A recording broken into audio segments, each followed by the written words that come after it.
Welcome back to the Fixed Ops Roundtable. This is the A-list, the panel, the Tech Visionaries panel. Esteemed members, Tully Williams is with us tonight out on the West Coast, joined by Mike Weldon, also on the West Coast. Tully at Nilo Company, Mike Weldon with CPI, Jim Sabino in beautiful New Jersey, Bergen County at the All-American Ford Automotive Group. Don Andres looks like he's on the road tonight, spreading the good word. Arkansas, beautiful Arkansas. Very nice. Okay, congratulations. I like that. Marco Zwanenburg, Naples Luxury Imports, who will be doing the hosting tonight and the moderating duties in just a moment. Curtis Gardner is with us, tearing it up all over the internet. He is everywhere. Can't miss Curtis. Thank you for being here. And Tom Drzezinski, Director of Service Operations at West Her Automotive Group in beautiful Western New York, balmy Western New York. Gentlemen, thank you for being here. Marco, I understand that we're going to talk about techs and hours, something near to your heart and everybody here on the show. Right there. Absolutely. Because at the end of the day, that's really what counts, right? It's the techs producing the hours and making us all rich and tired. Ain't that right, Tully? So absolutely rich and tired every day. There we go. So I want to lead off this panel with a couple of weeks ago, well, probably about a month or two ago by now, I had asked my fellow Fixed Up warriors and managers on LinkedIn to give me a little bit of help. What are you looking for what are you expecting of your technicians? And one thing that kept coming up, which was really surprising to me, was ask for help. This was not something that was on my radar. It was not something that I've seen or heard a lot about. Mostly it's like, get the parts to them, keep them in their bay, get them to the MPIs, the video inspections, blah, blah, blah, but no help.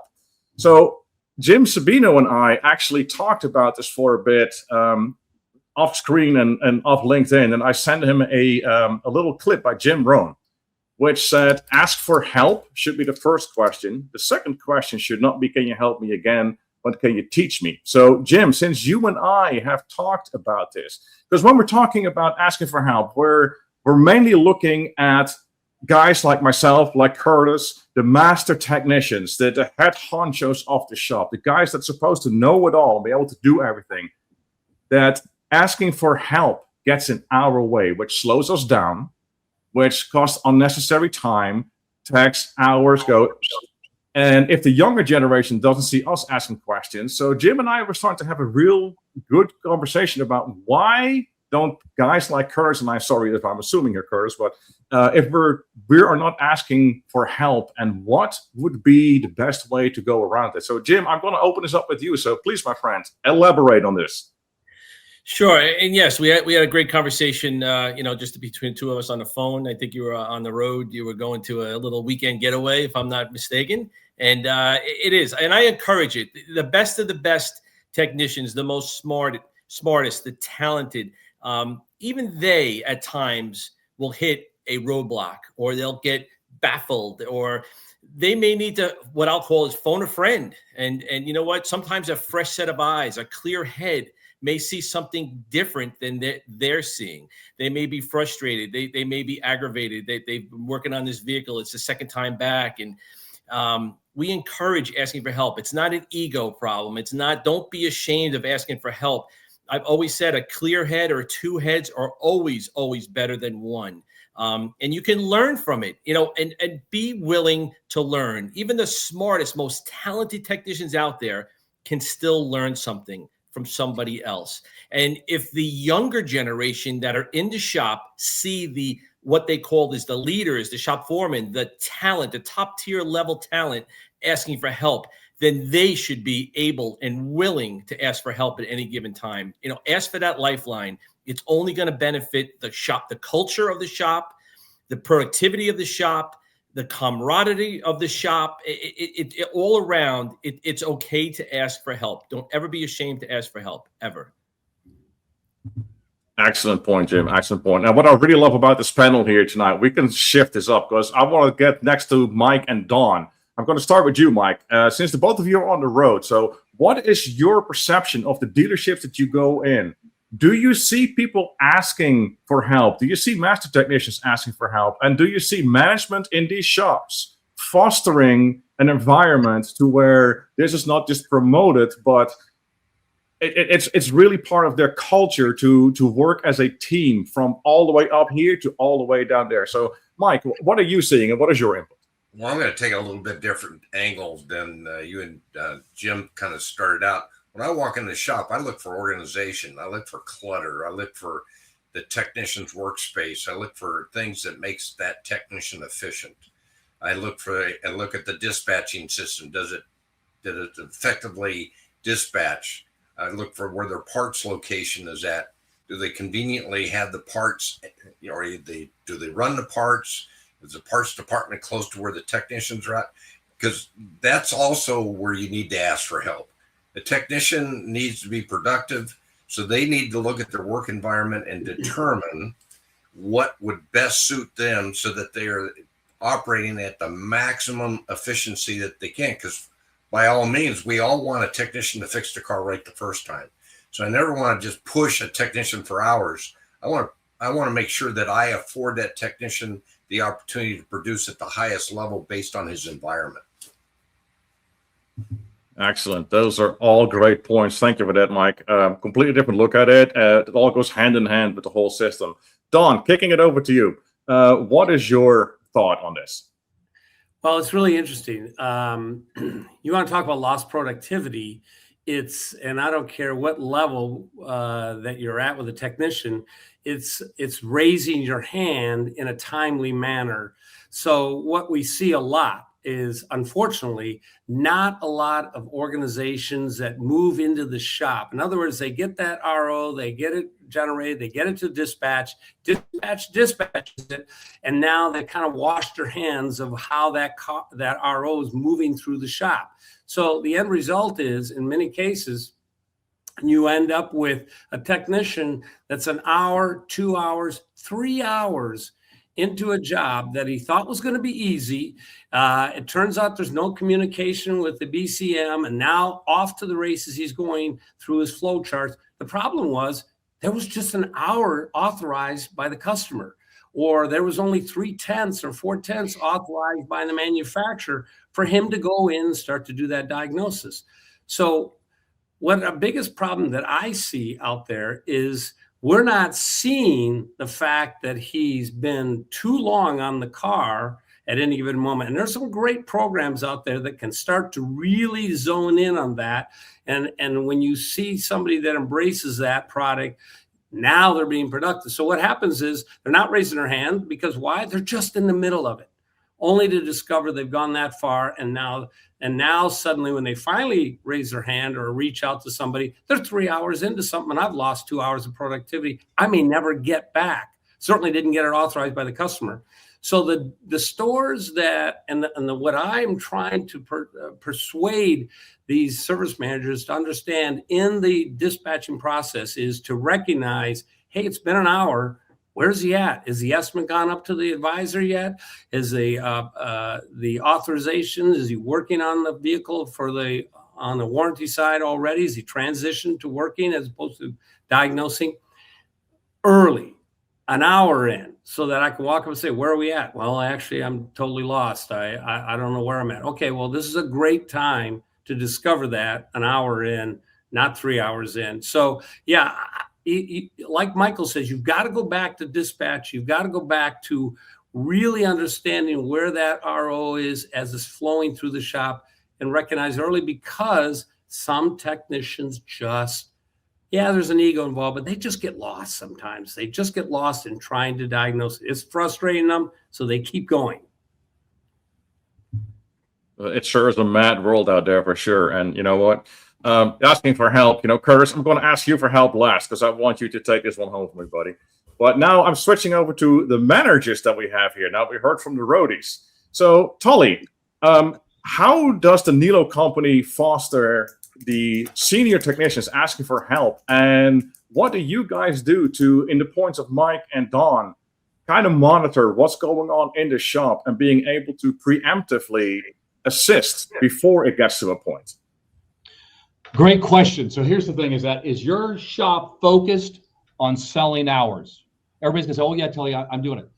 So for us, 100%, if you're not 130, that is 12 hours a day. Every day you show up, it is a 0. That did not come by just Tully showing up 7 years ago. We foster that. So now our job at our stores is make sure everybody in our shop is producing at 130%. And that's 130% times 9 equals 11.7 is the baseline. If your focus is on hours, you will never have a person bury themselves in a car because they are, oh my God, I'm burying myself in a car. We have foremans in every one of our jobs and in one of our stores. Some foremans are non-working foremans at most of our stores, and some of the OEMs mandate that for a reason. Because if you're into a job and that tech is working on it and he's an hour in and has got nowhere, that's what the foreman is designed to do, to come over, help, guide him, or take that car away from him because that was not the right person to work on it, or he'll take that job on. Working foremans and non-working foremans are designed. Now, if you hold your foreman accountable to make 100 million hours a month, then please, this will never happen at your store. Your foreman's job is to get the productivity of your store to be 130+%. And his job is to help your technicians and your younger technicians to succeed. So our foremans do performance reviews on all of our technicians, and these are positive events. How do they do on their hours? How are they doing on their flagged hours? How are they doing on their recommendations? How are they doing on your same-day selling that a technician does in their tech videos?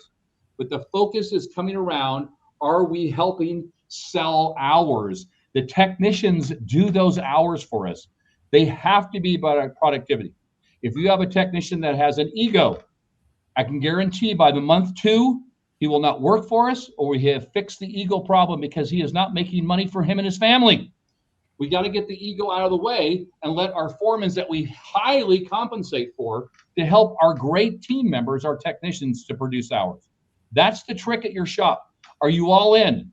It's not one, it's all in to help everybody produce 130% at your shop. That has to be first, no matter all the other side.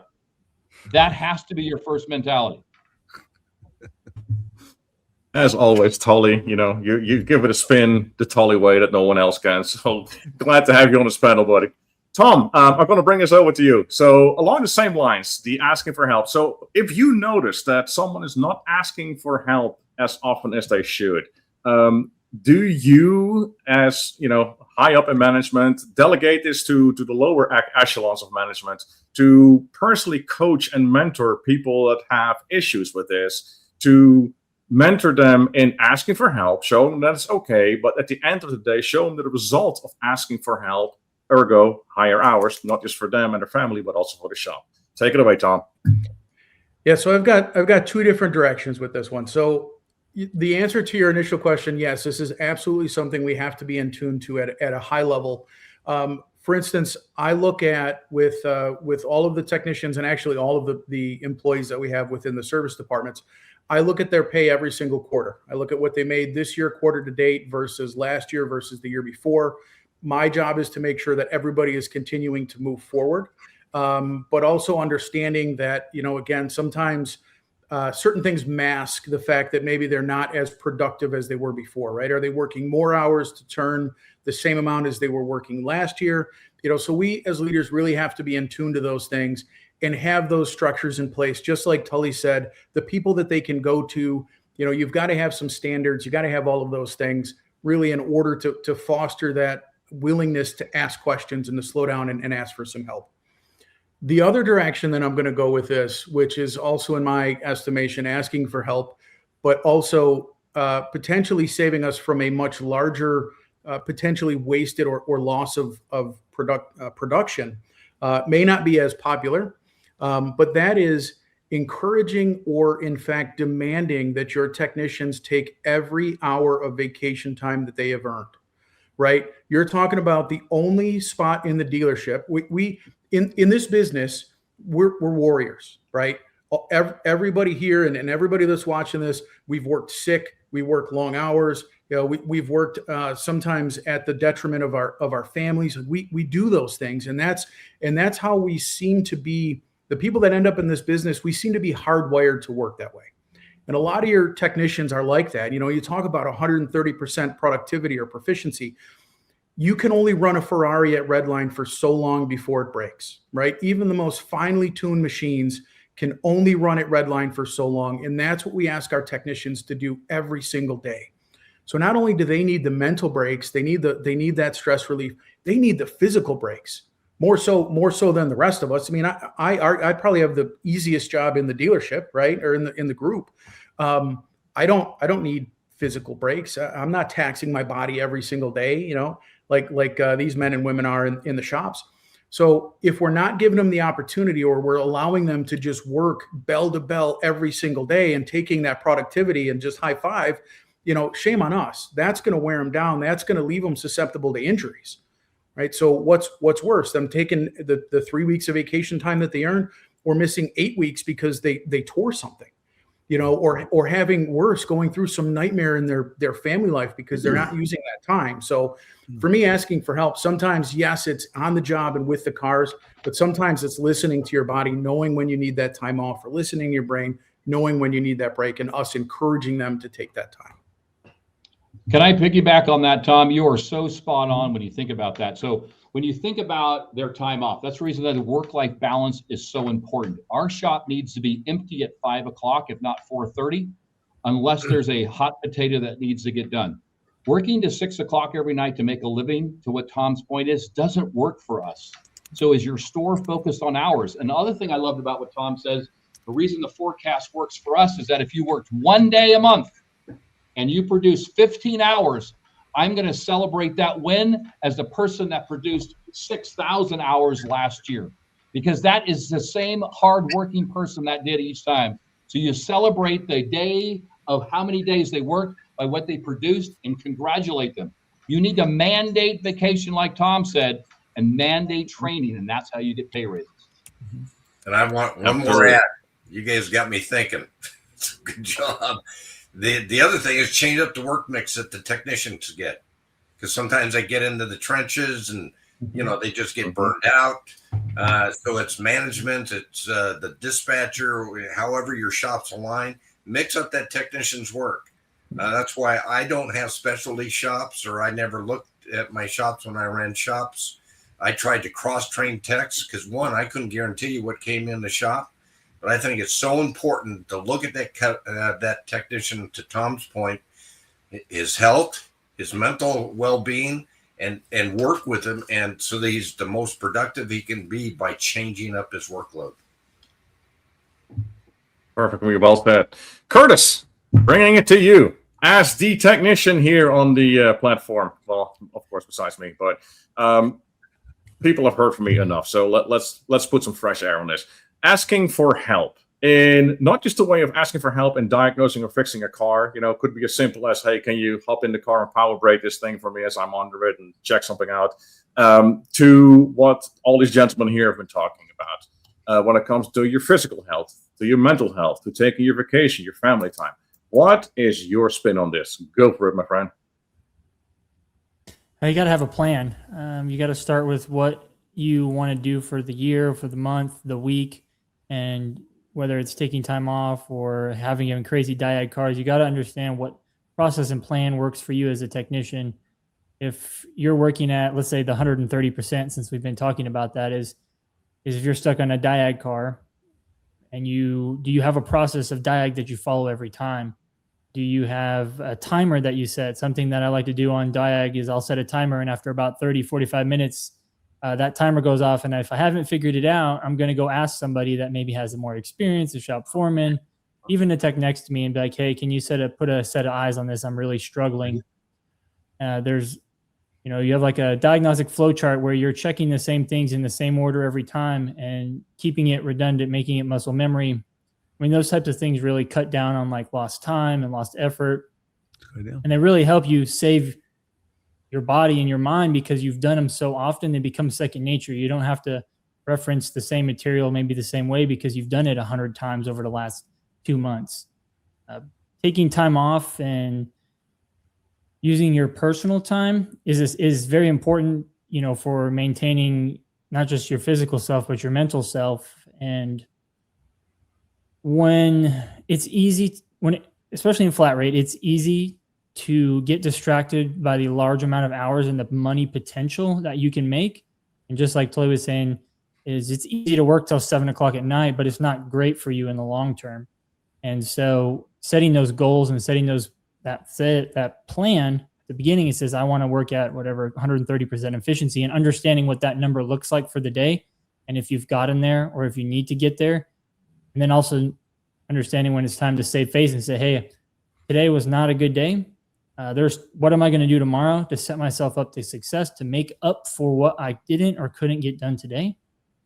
So just some of those things that I practice day in and day out, and help to get, the techs in the shop next to me is, you just got to have a good plan and make sure you follow it step by step. Very good. I love Absolutely, that totally mental agree. timer. I love that mental timer built in like that. That is really strong. Fantastic, right? Well, Jim, I want to bring it back to you, my friend, since you started this. After this round of people talking about this and everything that was brought out here, and holding in mind the discussion that you and I had that started this, Yes. anything you would like to add to this, or anything would you like to point out? Like, you know what? This person said this, and it's absolutely fabulous. I think it should be part of our culture training. It should be part of our training. It should be part of Fixed Ops. You know what, Marco, everybody touched on something that's really, really critical to the success, with Tully starting with 130% efficiency. Set the bar, put it out there, give everybody the opportunity and support them to make that 130% efficiency week in and week out. Tom touched on a great topic of mandatory time off. Really, really important. And Curtis backed that up, saying not only for physical, but for mental well-being as well. Tremendous. That is, mental well-being is more important, if not as important as physical well-being, because technicians are physical. It's a physical job. They beat up their body day in, day out. And I really like that, setting the timer, whether he does it in his head or on his phone. He sets a timer for diag so you don't get lost. And you say, oh shit, I'm into this job for 3 hours. What now? I'm down, I'm down the rabbit hole and I'm out. So there goes my 130% efficiency and out. And it's crazy. And just years ago, when I first got into this business, a long time ago, there was a guy I'll never forget. And he had, when oil came in those little cardboard cans, right? And he had 8 of them on his bench, and every single day he would knock one off when he made the hours. And his goal every day was to knock all 8 cans off of his bench every single day. So the mindset was the same back then as it is as we're talking now, just a little bit differently in modern technology. But he used 8 empty oil cans and put it on his bench every day. And his goal was knock all 8 off every single day. So the concept is there. Asking for help, the egos, check them at the door. If it's okay to ask for help. It's encouraged to ask for help. Training is important because technology changes, as we all know, the technology on some of these cars, some of the high-end imports, as Tully and Marco would know, and Tom, you have some high-end imports, West Her there, are incredible. And Curtis, the same thing. So the EVs, training is mandatory. Asking for help, encourage. And we're in this together. Nobody stands alone. We stand together. Together, we're going to be much more successful than standing alone every single day. So it's a great topic, Marco, incredibly important to the success, the mental health, the efficiencies, the productivity, all in one comes down to asking for help and having a leadership team that supports it and encourages it. Absolutely. The leadership team is just as important as anything else, this whole culture mix. Thank you, Yes. Jim. Mike, coming to you as a performance coach, as a mentor to dealerships, what would your message be to the service manager or the service director when it comes to fostering an environment to where this is just absolutely crucial? I think the first thing, what I did in my career is get to know your people. You've got to understand how they think. And look at the human side of the business, and then set up your business that maximizes, to Tully's point, maximizes the proficiency in the shop, but based on the fundamentals that you've established with the expectations for those technicians. and then also assist them.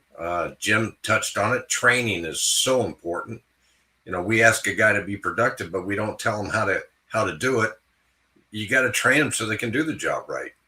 So yeah, you have to look at all aspects of the business. And then, is the right work getting to the right tech? A lot of times we just jam work into the shop, and then we criticized our technical staff, and it was a misplay on our part because we didn't move the pieces right. So I think you have to look at all that, and you have to look at the organization. So going into this is what I observed. These are the things that I look for. And is the manager engaged? I used to spend time in the shop. Well, when I came from the shop, so I love going back in the shop and seeing how these guys think. So I think it's important to get to know your people. Absolutely. Great point, Mike. Great point. Don, same question for you.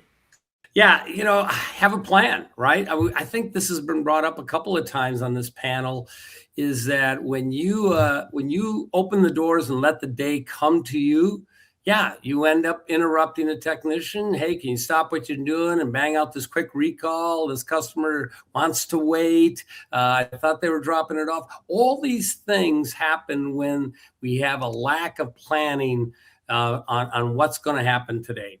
They'll start the day before, right? I mean, I think Tully, everybody realizes, Jim, everybody knows that it's too late when the doors open to think that you're going to manage through all the things going on in customers' lives, because they're going to throw those curveballs at you.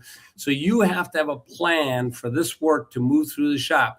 And when you see that it's not moving through, well, suddenly it exposes the fact that a technician's gotten caught up on something. You expected him to move past the job at 10 o'clock in the morning. He was going to be on to his next one, and there he is still on that. So through planning and execution of that plan, you see things in the moment and can make those adjustments. So yeah, that thing that we push a lot with our management as we go into these stores is talking about the idea of having a plan every day, attacking that plan. And by the way, the technicians, they fall right in line, because they know if they stick to that plan, they're going to have a highly productive day. Why? Because everybody wants them to have a highly productive day. Everybody wants them to turn those big hours, because everybody wins when we turn those hours. So there really has to be that level of planning and not let the day just come to you. Excellent points, Don. Excellent. Curtis, bringing it to you. Do you have the eyes and the ears of dealership managers, of dealer group directors, of dealership owners? What is the one thing you would like to take away from that, as in for them to be able to help you, to help technicians, and in that way help everybody? What will be the most crucial bit of information you can hammer in their ears right now? I mean, we've talked about training and development, and I think that's essential to turning hours and to asking for help and for being successful. Is show young technicians, show mid-level technicians, even the experienced technicians, you can teach some old dogs new tricks, and show them how it works, and show the processes, and not just mechanical wise, but you set a goal for the hours for the day. It goes to the amount of steps you're taking. What are you doing with your day? Are you planning the tickets? Are you communicating with your advisors? Are you communicating with parts? Are you pulling the cars in when you have parts? Are you pulling them in at the right time? Are you sending quotes at a time that makes sense to get the customer the information quickly, but also where it doesn't keep your bay occupied for too long? And I mean, we could spend another hour or two talking about all the little efficiencies that go into having a successful day. But the biggest thing is showing that to the people who want to learn it, and spending your time saying, hey, this is how I've done it, but then also being receptive to something where someone's like, hey, try it this way, and say, okay, I'm going to try it that way. And you might learn something as a technician, a manager, or shop foreman, is there's always going to be new ideas, new ways, new tricks. And the biggest takeaway, I guess, for me is keep a learning mindset, keep an open mindset, and treat your bay like a small business within the business. Keep excellent points. Excellent point, Curtis. Thank you. Tom, bringing it to you. Final thoughts, my friend. What do you got for us?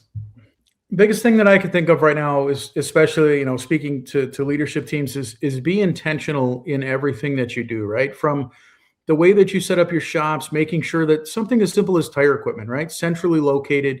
Don't put it all the way down at one area so that half the shop has to walk all the way down. Think about the way that things are placed.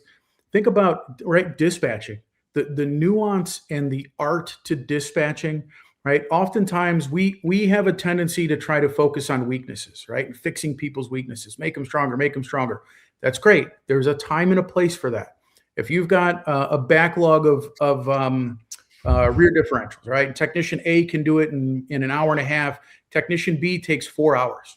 Yes, we want technician B to get better, but if we just keep force feeding that person that job and trying to make them get better, you're missing out on the one person that really can bank time on doing those jobs, probably loves to do them, has the systems down.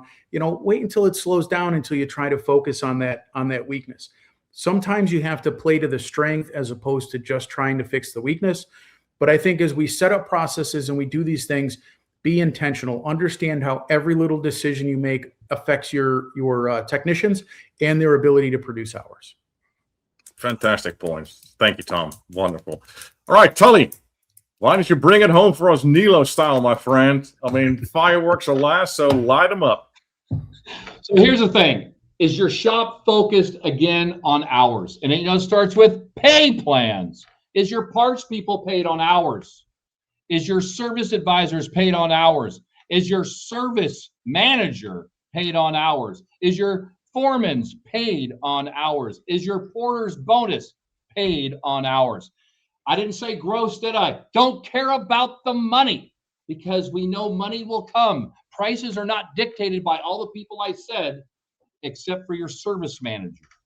The service manager says, well, Tully, all these old metrics from old people on walkers that at 20 groups tell you all about. I says, here's the deal. Those people there did not develop those prices. The service manager did. Your service writers don't dictate prices. There's a book for that. So now if we have everybody focused on hours, all these great ideas fix themselves, because that technician that is suffering on this job, the foreman's going to do what? Stop what he's doing because he's doing something else. He's going to go over and help him. Or the guy next to him say, hey, bro, let me help you with this and show that. Your team comes together to push everybody to succeed and be over 130%. We make more money for them or family. The goal is going to be, how does your shop help each other out? How does the parts department, a huge deal, target? It was funny that Tom talked about the equipment that's 4,000 miles away. When you pay a guy on an hour and it takes him 10 minutes to get down there and you figure out how much that cost you, that could be $60 in gross profit to walk a half a mile because you're too lazy to put the tire machine in the middle of the shop.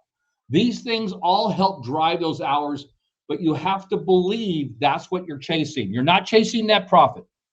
You're not chasing gross. You're chasing the hours, and then the gross and profit come by good management. That's how you need to get your shop set up.